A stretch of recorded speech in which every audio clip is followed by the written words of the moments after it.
Doctor Prabhakaran Paleri, ഒരു കപ്പൽ മുങ്ങുന്നു, മറ്റൊരു കപ്പൽ കത്തുന്നു, അതും 2 ആഴ്ചത്തെ ഇടവേളയിൽ. എന്തുകൊണ്ടാണ് ഇത് സംഭവിച്ചത്? എന്താണ് താങ്കളുടെ നിരീക്ഷണം?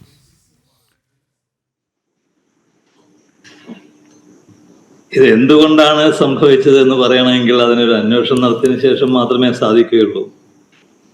അതും നല്ല വിദഗ്ധന്മാരടങ്ങുന്ന സംഘം അതിനെപ്പറ്റി അന്വേഷിക്കണം. അതൊക്കെ അന്വേഷിക്കാൻ സാധിക്കും. അതാരാണ് അതിനുള്ള അന്വേഷണം നടത്തേണ്ടതെന്നുള്ളത് തീരുമാനിക്കേണ്ടത് ആ നടന്ന പരിസ്ഥിതിക്ക് അനുസരിച്ചായിരിക്കും. ഒരുപക്ഷെ തുറന്ന കടലിലാണ്, പുറംകടലിലാണ് സംഭവിച്ചതെങ്കിൽ അതിന് ആ കമ്പനിയുടെ ഏജന്റും കമ്പനിയുടെ ഉടമസ്ഥരും ഒക്കെ കൂടി ചേർന്നിട്ട് അന്വേഷിച്ച് കണ്ടുപിടിക്കണം. പിന്നെ അതിൻ്റെ പ്രൊട്ടക്ഷൻ, ഇൻഡെംനിറ്റി ഫണ്ട്, ഇൻഷുറൻസ്, അങ്ങനെ പറഞ്ഞ ഒരുപാട് സംഗതികളുണ്ട്. എല്ലാം വളരെ വൃത്തിയിൽ നടക്കുന്നതാണ്. അതൊക്കെ നമുക്ക് ശരിക്കും ഒരു അന്വേഷണ സംഘത്തിനെ അന്വേഷിച്ചാൽ മനസ്സിലാക്കാൻ സാധിക്കുന്നതാണ്. ഇതെങ്ങനെ സംഭവിച്ചു, എങ്ങനെയാണ് അത് എന്നുള്ള സംഗതി. പക്ഷെ ഞാൻ കാണുന്നത് ഈ 2 സംഭവങ്ങളും തമ്മിൽ യാതൊരു ബന്ധവും ഉണ്ടെന്ന് ഞാൻ മനസ്സിലാക്കുന്നില്ല. ഇതൊക്കെ പ്രൈമാ ഫേസിയെ നമ്മളുടെ തീരുമാനങ്ങളാണ്, നോക്കിക്കാണലുള്ള തീരുമാനങ്ങൾ. അതിൽ ഞാൻ ഇത് 2ഉം സംഭവിച്ചു എന്നുള്ളത് ശരിയാണ്, 2 ആഴ്ചക്കിടയിൽ സംഭവിച്ചു എന്നുള്ളതും ശരിയാണ്, 2 ദിവസത്തിനുള്ളിലും സംഭവിക്കാം. അതും ഇതിൻ്റെ ഈ അപകടങ്ങളുമായിട്ട്, മറീൻ കാഷ്വാലിറ്റിയുമായിട്ട് യാതൊരു ബന്ധവും ഇല്ല എന്നാണ് ഞാൻ മനസ്സിലാക്കുന്നത്. കാരണം 2ഉം ഫീഡർ കപ്പലുകളാണെന്നാണ് ഞാൻ മനസ്സിലാക്കുന്നത്. അതായത് ചെറിയ തുറമുഖങ്ങളിൽ നിന്ന് ഒരു തുറമുഖത്തിൽ നിന്ന് മറ്റേ തുറമുഖത്തിലേക്ക് ഒരു ട്രാമ്പ് മാതിരി പോകുന്ന, വലിയ തുറമുഖങ്ങളിൽ നിന്ന് കണ്ടെയ്നർ എടുത്ത് ചെറിയ തുറമുഖങ്ങളിൽ എത്തിക്കുന്ന ഒരു ശാഖാ കപ്പലുകളായിട്ടാണ് ഞാൻ കാണുന്നത്. അങ്ങനെയൊക്കെ ആണെങ്കിൽ അത് സംഭവിച്ചു. അത് സാധാരണ ഈ തരം കപ്പലുകളൊക്കെ കുറച്ച് പഴക്കം കൂടിയതൊക്കെ ആയിരിക്കാം.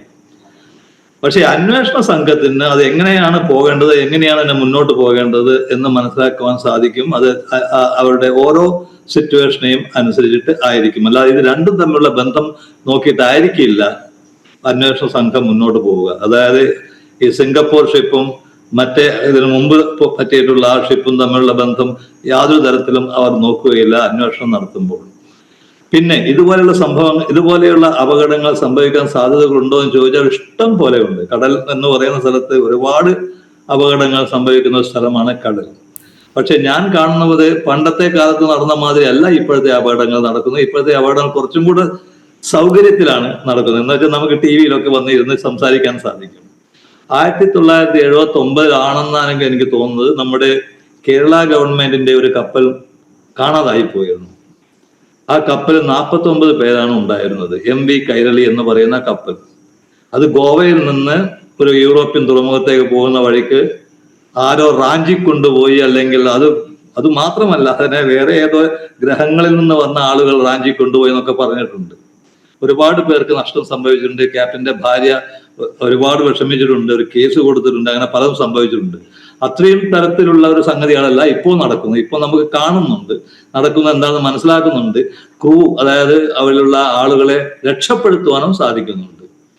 അപ്പൊ അങ്ങനെയുള്ളൊരു സ്ഥിതി വിശേഷമാണ് ഇപ്പോൾ ഉള്ളത്. അപ്പൊ നമ്മൾ ആദ്യം നോക്കേണ്ടത് ഏത് മരണം നടന്നാലും അത് മരണമാണോ, കൊലപാതകമാണോ, ആക്സിഡന്റിലുള്ള മരണമാണോ എന്നൊക്കെ നോക്കുന്ന മാതിരി ഇതിന്റെ ഇൻഷുറൻസുമായിട്ട് ബന്ധപ്പെട്ടതൊക്കെ വരുമ്പോൾ തീർച്ചയായിട്ടും ആ അന്വേഷണത്തിൽ ഇതിൽ വല്ല കൃത്രിമമുണ്ടോ, ഫ്രോഡ് ഉണ്ടോ എന്നൊക്കെ ശ്രദ്ധിക്കുവാൻ സാധിക്കും എന്നാണ് ഞാൻ പറയുക. പിന്നെ വേറൊന്ന് ഞാൻ മനസ്സിലാക്കുന്നത്, വിഴിഞ്ഞവുമായിട്ട് ബന്ധപ്പെട്ട് ഈ കപ്പലുകളെ ഒരുപാട് പേര് താരതമ്യപ്പെടുത്തുന്നുണ്ട്. ഈ വിഴിഞ്ഞവുമായിട്ട് ഇതിന് യാതൊരു ബന്ധവുമില്ല. വിഴിഞ്ഞം തുറമുഖവുമായിട്ട് യാതൊരു ബന്ധവുമില്ല. ഈ അപകടങ്ങൾ തമ്മിൽ യാതൊരു ബന്ധവുമില്ല.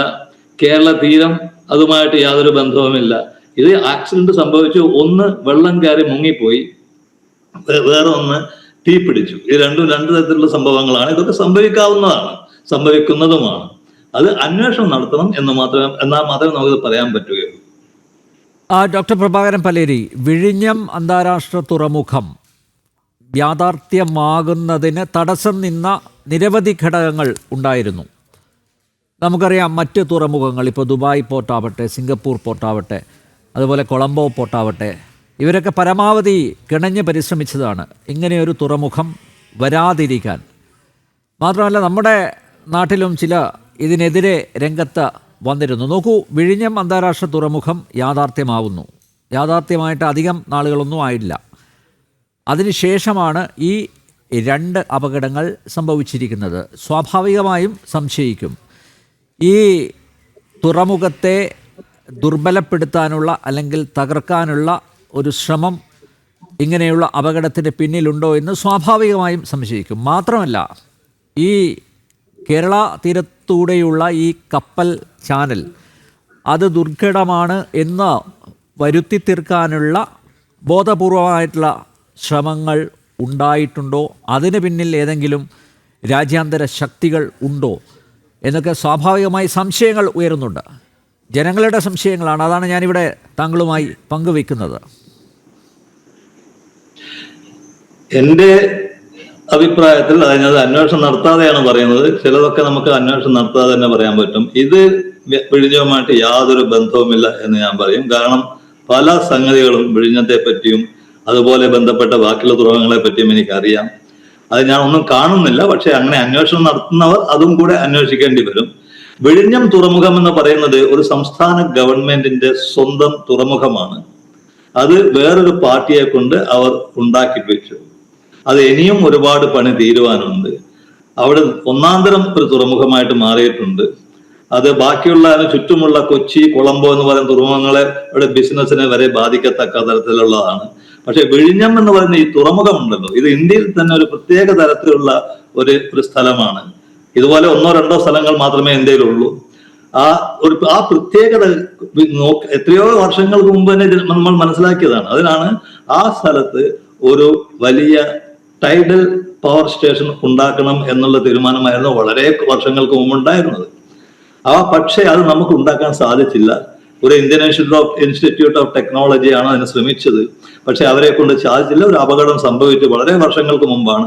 അതിനുശേഷമാണ് അവിടെ നമുക്ക് ഒരു തുറമുഖം ഉണ്ടാക്കാനുള്ള ശ്രമം നടത്താം എന്നും തീരുമാനിച്ചു. പക്ഷെ അങ്ങനെ അവിടെയുള്ള ഒരു തുറമുഖം ഉണ്ടാക്കണമെങ്കിൽ ഒരുപാട് കാശ് ചെലവാകും. ഒരു സംസ്ഥാന ഗവൺമെന്റ് തനിച്ച് അതിനു വേണ്ടി ചെലവാക്കാൻ സാധ്യമല്ല. അങ്ങനെയുള്ള ഒരു അവസരത്തിലാണ് ഇപ്പോൾ എത്രയോ വർഷങ്ങളായി ഇത് പണി തുടങ്ങിയിട്ട് തന്നെ ഒരുപാട് ശ്രമങ്ങൾ നടത്തി അതിനുശേഷമാണ് അവിടെ ഈ തുറമുഖം ഉണ്ടാക്കാനുള്ള തീരുമാനം കേരള ഗവൺമെന്റ് തന്നെ തീരുമാനം എടുത്തത്. അതിന് മാത്രമല്ല, ഞാൻ കോസ്റ്റ് ഗാർഡിന് വേണ്ടി അവിടെയും ഒരു കോസ്റ്റ് ഗാർഡ് സ്റ്റേഷനും ഉണ്ടാക്കിയിട്ടുണ്ട്. കാരണം കോസ്റ്റ് ഗാർഡ് എന്ന് പറയുന്നത് ലോ എൻഫോഴ്സ്മെന്റിന്റെ ആവശ്യമാണ്, സെർച്ച് ആൻഡ് റെസ്ക്യൂയുടെ ആവശ്യമാണ്. അതും അവിടെ സാധിച്ചിട്ടുണ്ട്. മാത്രമല്ല, വിഴിഞ്ഞം എന്ന് പറയുന്ന തുറമുഖത്ത് ഒരുപാട് പലതരത്തിലുള്ള രാഷ്ട്രീയ പ്രശ്നങ്ങൾ ഞാൻ സ്കൂൾ പഠിക്കുമ്പോൾ തന്നെ ഞാൻ കേട്ടിട്ടുണ്ട്. അപ്പോൾ അങ്ങനെയുള്ള ഒരു പ്രധാനപ്പെട്ട സ്ഥലമാണ്. ചുരുക്കത്തിൽ പറഞ്ഞാൽ നല്ല ജനസാന്ദ്രതയുണ്ട്, ഡൈവേഴ്സിറ്റി ഉണ്ട്, അങ്ങനെയുള്ള സ്ഥലമാണത്. അതുകൊണ്ട് ഇതുപോലെയുള്ള സംശയങ്ങൾക്ക് സ്ഥാനങ്ങൾ ഉണ്ട്. അതിനെപ്പറ്റി ഇല്ല എന്ന് ഞാൻ പറയുന്നില്ല. കാരണം അവിടെ ഒരു സമരം നടന്നിട്ടുണ്ട്, കൂടംകുളം നടന്നിട്ടുള്ള സമരം മാതിരിയുള്ള ഒരു സമരം അവിടെയും നടന്നിട്ടുണ്ട്. അതൊക്കെ സാധാരണയാണ്. ഇപ്പോഴത്തെ കാലത്ത് ഒരു ഗവൺമെന്റിന് ഇതൊക്കെ കാണേണ്ടി വരും, അതൊക്കെ തടയേണ്ടി വരും. പക്ഷെ പണ്ടത്തെ സമയത്ത് എങ്ങനെയാണോ ഇതുപോലുള്ള സമരങ്ങൾ നമ്മൾ വീക്ഷിച്ചത് അതുപോലെയല്ല ഇപ്പൊ നമ്മൾ ചെയ്യുന്നത്. ഇപ്പോൾ ഗവൺമെന്റിനെ കൊണ്ട് ഒരു സ്റ്റേറ്റിനെ കൊണ്ട് ഏത് പ്രശ്നങ്ങളും പരിഹരിക്കാൻ സാധിക്കും. അങ്ങനെയുള്ള ശക്തിയുണ്ട്. അപ്പൊ ഒരു സംസ്ഥാന ഗവൺമെന്റിനെയോ ഒരു സെൻട്രൽ ഗവൺമെന്റിനെയോ കവച്ചു വെച്ച് ഒരാൾക്കും ഇതിനെ തടഞ്ഞു നിർത്താൻ സാധ്യമല്ല, അവർ വിചാരിക്കുകയാണെങ്കിൽ. അപ്പോൾ ഇതും വിഴിഞ്ഞവുമായിട്ട് നമ്മൾ ബന്ധിക്കരുതെന്നാണ് എൻ്റെ അഭിപ്രായം. പക്ഷെ അത് എൻ്റെ അഭിപ്രായം മാത്രമാണ്, ഒരുപക്ഷെ തെറ്റാവാൻ സാധ്യതയുണ്ട്. ഞാൻ സംശയിക്കുന്നില്ല. കാരണം വിഴിഞ്ഞത്തിനെ പറ്റി ഒരുപാട് മനസ്സിലാക്കിയിട്ടുണ്ട്. വിഴിഞ്ഞം മാത്രമല്ല, നമ്മളെ എല്ലാത്തിനെ പറ്റിയും, നമ്മളെ ഇന്ത്യക്ക് ചുറ്റുമുള്ള എല്ലാ തുറമുഖങ്ങളെ പറ്റിയും, ഹാർബർ എന്ന് പറയാൻ ചെറിയ ഹാർബറും വലുതും മേജർ ഹാർബറിനെ പറ്റിയൊക്കെ ഇത് കുറച്ച് ദിവസം മുമ്പ് തന്നെ ഞാൻ JNPTയിലും വധാവനിലും ഒക്കെ പോയി നോക്കിയ ഒരു വ്യക്തിയാണ്. അപ്പോൾ വളരെ നല്ല നിലയിലാണ് നമ്മുടെ ചരക്ക് കപ്പലുകളുടെ യാത്രാ എല്ലാ സൗകര്യങ്ങളും നടന്നു വരുന്നത്. ഇന്ത്യയിൽ പലതും നടന്നു വരുന്നുണ്ട്. ഇനി ഒരു പുതിയ തുറമുഖം വന്നാൽ അത് ഇതിനേക്കാളും നല്ലൊരു തുറമുഖം വരാൻ പോകുന്നുണ്ട്, വധാവൻ എന്ന് പറയുന്ന ഒരു മഹാരാഷ്ട്രയിലെ ഒരു സ്ഥലത്ത്. അപ്പോൾ എതിർപ്പുണ്ടാകും. കൊങ്കൺ റെയിൽവേക്ക് എതിർപ്പുണ്ടായില്ല. അതുപോലെ എതിർപ്പുകൾ സാധാരണയാണ്. അത് ഓരോരുത്തരുടെ ഇഷ്ടമാണ്. പക്ഷെ ഏതാണ് നമുക്ക് രാജ്യത്തിന് നല്ലത് അതിന് നോക്കി നടത്തുകയാണ് വേണ്ടത്. വിഴിഞ്ഞം തുറമുഖം നമുക്ക് രാജ്യത്തിന് വളരെ നല്ല സേവനം ചെയ്യും. അത് മാത്രമല്ല, അതിനെ ആർക്കും തടയാനും സാധ്യമാവുകയില്ല എന്ന് എനിക്കറിയാം. ഇപ്പോഴത്തേക്ക് അത് വളരെ ലേറ്റായി, നേരം വൈകിപ്പോയി എന്ന് അവരോട് ഞാൻ പറയും. തടയാതിരിക്കാൻ ശ്രമിക്കേണ്ടത്. അതും ഈ ആക്സിഡന്റും തമ്മിൽ ബന്ധിപ്പിക്കാൻ ഒരിക്കലും നമുക്ക് സാധ്യമല്ല. വിഴിഞ്ഞവുമായിട്ട് ഇതിന് യാതൊരു ബന്ധവുമില്ല. വിഴിഞ്ഞം, അത് ഞാൻ തുറന്നു പറയാം, അത് ആരും സമ്മതിക്കാൻ പോകുന്നില്ല ഇതിനെപ്പറ്റി വിവരമുള്ളവർ. പക്ഷെ ഇവിടെ ഞാൻ സംശയിക്കുന്നത്, അങ്ങനെ സംശയിക്കുന്നെന്ന് പറഞ്ഞുകൂടാ, ഞാൻ നോക്കുക എന്താണെന്ന് വെച്ചാൽ ഇത് ആകസ്മികമായി സംഭവിച്ചതാണോ, ഇത് ആക്സിഡന്റായി സംഭവിച്ചതാണോ, അതോ ഇത് ശരിക്കും നമ്മളൊരു ഫ്രോഡായിട്ട് ഇൻഷുറൻസ് പണം കൈക്കലാക്കാൻ വേണ്ടി ചെയ്തതാണോ എന്ന് മാത്രമേ നോക്കാനുള്ളൂ. അതായത് മറൈൻ ഇൻഷുറൻസ് ഫ്രോഡ് എന്ന് പറയുന്നത് ഒരു വലിയ സംഭവമാണ്. ഒരു വലിയ സംഭവം ലോകം മുഴുവനും ഉള്ളതാണ്. അപ്പൊ അതായത് ഒരു ഷിപ്പ് ഇൻഷുർ ചെയ്യുക, പഴയ ഷിപ്പുകൾ, കപ്പലുകൾ ഇൻഷുർ ചെയ്യുക, എന്നിട്ട് അതിനെ മുക്കുക, അതിനെ നശിപ്പിക്കുക, അതിനെ ടോട്ടൽ കൺസ്ട്രക്റ്റീവ് ലോസ് ആയി പ്രഖ്യാപിക്കുക, എന്നിട്ട് ഇൻഷുറൻസ് പണം വാങ്ങുക എന്നൊക്കെ പറയാറുണ്ട്. അതൊക്കെ സാധാരണയാണ്. കപ്പൽ കടലിൽ മാത്രമല്ല പല സ്ഥലത്തും ഇത് സംഭവിക്കുന്നുണ്ട്, എണ്ണ കമ്പനികളിൽ സംഭവിക്കുന്നുണ്ട്, പല സ്ഥലത്തും ഉണ്ട്. അപ്പൊ അതൊക്കെ അന്വേഷണം നടത്തുന്നവരുടെ അവരാണ് നോക്കേണ്ടത്. ആ സമയത്ത് അവർക്ക് വേണമെങ്കിൽ ഇതിൽ വേറെ വല്ല തൽപര കക്ഷികളുണ്ടോ, എനിക്ക് വിദേശ കക്ഷികളൊക്കെ നമ്മൾ ഒഴിവാക്കാം, അതാണ് ഞാൻ പറയുന്നത്. അതൊന്നും ആവശ്യമില്ല. അല്ലെങ്കിൽ നമ്മൾ ആവശ്യമില്ലാതെ പലതും ചിന്തിച്ചിട്ട് വിഷമിക്കേണ്ടി വരും. അതിന്റെ ആവശ്യമില്ല. ഒരു കൊലപാതകം തെളിയിക്കണമെങ്കിൽ ആ കൊലപാതകം മാത്രം നോക്കിയാൽ പോരെ, ബാക്കിയുള്ളവരുടെ വല്ലതും സംഭവിച്ചിട്ടുണ്ടോ ഇല്ലയോ എന്നൊന്നും നോക്കേണ്ട ആവശ്യമുണ്ടോ? അപ്പൊ നമ്മളെ വഴി മാറിപ്പോകും. ഇതിന് ഇപ്പൊ ഇതിന്റെ അന്വേഷണം നടത്തുകയാണെങ്കിൽ വഴി മാറാതെ അന്വേഷണം നടത്തണം. അപ്പോൾ വിഴിഞ്ഞവുമായിട്ട് ബന്ധപ്പെട്ട് ഇതിന്റെ വഴി മാറിപ്പോകും, എവിടെയും നമ്മൾ എത്തിപ്പെടില്ല എന്നാണ് എൻ്റെ അഭിപ്രായം. ഇപ്പോൾ വിഴിഞ്ഞം ആ ഒരു സാധ്യത, പോസിബിലിറ്റി താങ്കൾ റൂൾ ഔട്ട് ചെയ്യുകയാണ്. യെസ്.